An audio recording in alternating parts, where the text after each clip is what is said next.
Breaking news చూస్తున్నాం. ఉభయ Godavari graduate ఎమ్మెల్సీగా పేరాబత్తుల రాజశేఖరం విజయం సాధించారు. వీరరాఘవులపై పేరాబత్తుల రాజశేఖరం గెలుపొందారు.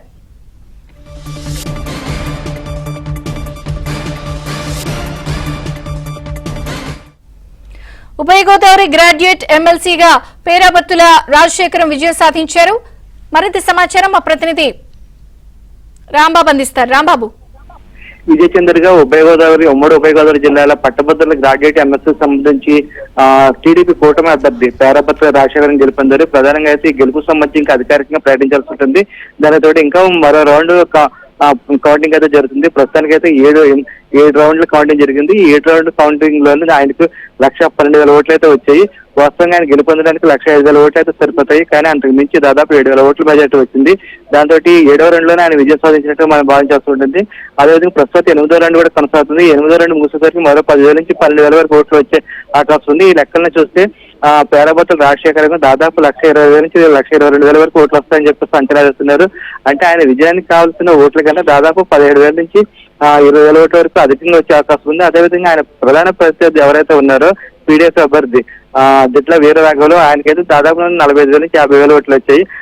ఆయన మీద అయితే రాజశేఖరం దాదాపు 70,000 నుంచి 80,000 ఓట్ల ఆధిక్యంతో గెలుచుకునే అవకాశాలు అయితే మనకు స్పష్టంగా కనిపిస్తున్నాయి. అయితే ఇంకా 8వ రౌండ్ కొనసాగుతుంది కాబట్టి పూర్తి అయిన తర్వాత అధికారులు పేరాబత్తుల రాజశేఖర్ విజయాన్ని ధృవీకరిస్తారు. అదేవిధంగా ఆయన ఎంత మెజార్టీతో గెలుపొందారు అనేది కూడా అప్పుడు తేలుతుంది.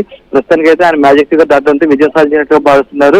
అంతేకాకుండా రాజశేఖర్ అయితే ఇప్పుడు మన ఏపీ అంతా మాట్లాడడం జరిగింది. టీడీపీ కూటమి ప్రభుత్వం ప్రస్తుతం ఎటువంటి విధానాలు అమలు చేస్తుందో నిరుద్యోగులను ఆదుకోవడానికి, అదేవిధంగా యువతకు ఎటువంటి ఉపాధి కల్పించడానికి చర్యలు తీసుకుంటుందో వాటన్నిటిని మళ్ళీ వాటన్నిటిని ప్రభుత్వం దృష్టి మళ్ళీ తీసుకెళ్తాను. ఎందుకంటే ఉభయ గోదావరి జిల్లాలో నిరుద్యోగులతో ఎక్కువగా ఉన్నారు కాబట్టి ఇక్కడ ప్రత్యేకంగా కార్యక్రమాలు చేపట్టాలని చెప్పేసి ప్రభుత్వం దృష్టికి తీసుకెళ్తారని చెప్పేసి రాజశేఖర్ ఏపీతో చెప్పడం జరిగింది. అదేవిధంగా ఈ విజయం టీడీపీ కూటమి విజయంగా భావిస్తున్నామని అని చెప్పారు. మొత్తం మీద అయితే టీడీపీ కూటమి అభ్యర్థి విజయం సాధించడంతో అటు టీడీపీ, జనసేన, బీజేపీ పార్టీ వర్గాలైతే ఉత్సాహం నెలకొంది. ఎందుకంటే దాదాపు 2 నెలల నుంచి రాజశేఖర్ విజయానికి అయితే వాళ్ళు విస్తృతంగా ప్రచారం చేశారు. ఈ ప్రచార నేపథ్యంలో ప్రతి కాలేజీకి వెళ్ళారు, ప్రతి గ్రాడ్యుయేట్ ని కలిశారు, ప్రతి ఉద్యోగిని కలిశారు. వీళ్ళందరినీ కలిసిన తర్వాత తమ అభ్యర్థి ఓటు వేయాలని చెప్పి అభ్యర్థించారు. ఈ నేపథ్యంలో వాళ్ళు కూడా ఆ విధంగా స్పందించి మొదటి ప్రాధాన్యత ఓటునైతే రాజశేఖరంకి వేయడం జరిగింది. మొత్తం అయితే ఈ విజయం తమకు చాలా ఆనందాన్ని ఇస్తుందని చెప్పేసి టీడీపీ వర్గాలు అయితే చెప్తున్నాయి. విజయ చంద్రిక. Thank you Rambabu.